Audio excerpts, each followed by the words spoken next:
السلام عليكم. لا تنسوا الاعجاب بالفيديو والاشتراك في القناة تشجيعا لنا لنستمر بنشر المزيد إن شاء الله. رفض السويسري مارسيل كولر المدير الفني للفريق الأول لكرة القدم بالنادي الأهلي مشاركة نجم الفريق المميز في لقاء القمة بشكل رسمي، وعرض محمد مجدي أفشد صانع ألعاب النادي الأهلي المشاركة في مواجهة القمة ضد نادي الزمالك من خلال الحصول على مسكنات، وذلك بعد الإصابة التي تعرض لها في عضلة السمانة. ورفض بشدة السويسري مارسيل كولر دخول محمد مجدي أفشة في الحسابات الفنية، حيث تخوف من تفاقم إصابة نجم الفريق ومن ثم افتقاده لفترة طويلة. يأتي ذلك في الوقت الذي يملك فيه الفريق الأحمر العديد من الحلول على دكة البدلاء، مثل أحمد رضا هاشم وعمرو السوليا وعمر الساعي، بالتزامن مع تألق إمام عاشور نجم الفريق الأساسي. يواصل النادي الأهلي التحضير بشكل قوي لخوض مواجهة القمة ضد نادي الزمالك في بطولة الدوري، والتي من المقرر أن تقام يوم السبت 22 من فبراير على استاد القاهرة الدولي.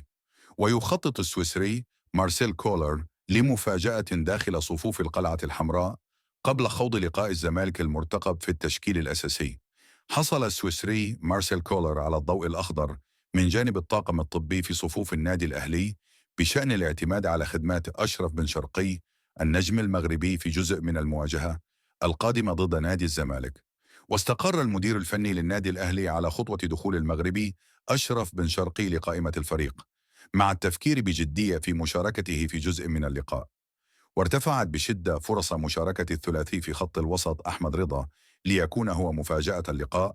إدارة الأهلي تطالب شوقي بتأجيل الحديث مع اللاعبين في ملف التجديد بسبب التركيز بالقمة، في الوقت الذي طلب فيه جهاز الكرة في صفوف النادي الأهلي خلال الساعات الماضية من محمد شوقي مدير الكرة غلق ملف تجديد نجوم اللاعبين من أجل عدم تشتيت انتباه الفريق قبل لقاء القمة الصعب والمرتقب ضد نادي الزمالك يوم السبت المقبل 22 من فبراير الجاري على استاد القاهرة الدولي. وأغلق النادي الأهلي مفاوضات التجديد مع نجوم القلعة الحمراء في الوقت الحالي بسبب التركيز الشديد في مواجهة القمة.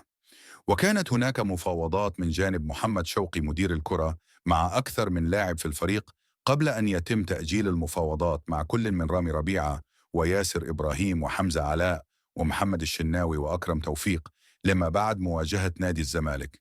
يأتي ذلك في ظل رغبة الإدارة الحمراء في عدم تشتيت أذهان اللاعبين في صفوف القلعة الحمراء خلال الوقت الحالي. وقطع النادي الأهلي في الأيام الماضية شوطا كبيرا في مفاوضات التجديد مع محمد الشناوي حارس مرمى القلعة الحمراء، وذلك بعد الاتفاق معه على جميع التفاصيل، حيث سوف يحصل على عرض قوي يشمل بنودا إعلانية ضخمة. ونفس الأمر حدث مع ياسر إبراهيم مدافع القلعة الحمراء، حيث تم الاتفاق على خطوة تجديد عقده مع الفريق. تقام مباراة الذهاب بين النادي الأهلي تحت قيادة السويسري مارسيل كولر وفريق الهلال السوداني أحد أيام الأول أو الثاني من أبريل، في حين تقام مباريات الإياب في الثامن أو التاسع من أبريل، وسط ترقب كبير من جماهير الفريقين في المواجهة الحاسمة في ربع النهائي لبطولة دوري أبطال أفريقيا. تصريحات جديدة من الهلال السوداني قبل مواجهة الأهلي الصعبة في ربع نهائي دوري الأبطال. وقال حسن علي عيسى الأمين العام للهلال في بيان للنادي السوداني جاء على النحو التالي: الهلال السوداني فريق كبير باسمه وتاريخه وعطائه، ولا يخشى مقارعة الكبار. نحترم النادي الأهلي فهو نادي شقيق تربطه أواصر تاريخية نابعة من العلاقة الأزلية بين شعبي وادي النيل. الهلال وصل لهذه المرحلة بعد جهاد ومجاهدات كبيرة بسبب ظروف السودان والحرب، وحقق ما أشبه بالإعجاز، وهو يتصدر مجموعته الأولى منذ الجولة الرابعة كأول فريق يتأهل لدور الثمانية. الإرادة القوية هي وراء ما تحقق من نجاح للهلال بتماسك المنظومة المتكاملة المتمثلة في مجلس الإدارة والقطاع الرياضي والجهازين الفني والإداري واللاعبين والجمهور والإعلام، والطموح الكبير للهلال في هذه البطولة الذي لا تحده حدود. أطالب الجميع بالتعامل مع المباراة في سياقها التنافسي الشريف والحق المشروع لكل نادي في كسب نتيجتها بعيداً عن أي انفعالات أو خلافات.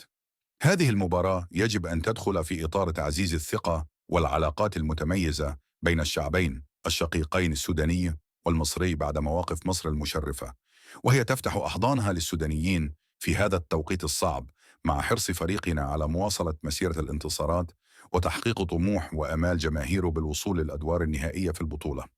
وأوقعت قرعة الدور ربع النهائي بدوري أبطال أفريقيا الهلال السوداني في مواجهة قوية مع النادي الأهلي، ويلعب الفائز من هذه المواجهة ضد الفائز من موقعة الترجي التونسي وصن داونز الجنوب أفريقي. ويطمح النادي الأهلي المصري في تحقيق إنجاز تاريخي من خلال التتويج بالبطولة للمرة الثالثة على التوالي في حدث لم يفعله أي فريق في القارة الأفريقية. السلام عليكم. لا تنسوا الإعجاب بالفيديو والاشتراك في القناة تشجيعا لنا لنستمر بنشر المزيد إن شاء الله.